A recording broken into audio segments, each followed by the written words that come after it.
Is your non-Windows app crashing because of the Borland Memory Manager DLL?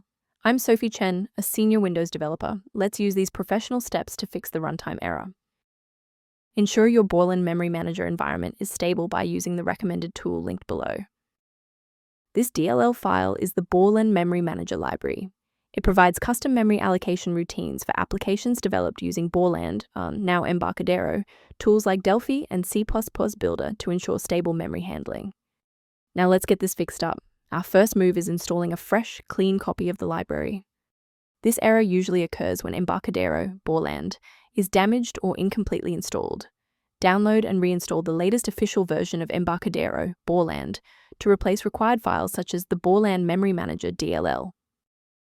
When a fresh installer fails to clear the error, it typically points toward a deeper conflict within the Windows execution layer. A full system restart clears the temporary memory cache and allows Windows to attempt a fresh initialization of all required libraries, including the Borland Memory Manager. Before you reboot, make sure to bookmark this video or click the like button so you can easily find your way back to the next step once your PC is back up and running. Before we finish, let's go over the professional protocol for sourcing essential system libraries. Protect your digital environment by ignoring unofficial download links for the Borland Memory Manager DLL that could lead to identity theft or the permanent loss of sensitive project files. Using a professional maintenance utility is a proactive step toward keeping your system state healthy and your software synchronized.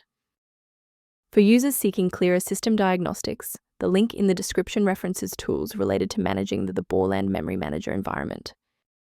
I'm Sophie Chen, and I appreciate you watching. If this guide helped your the Borland Memory Manager workflow, please subscribe for more professional troubleshooting and tech advice.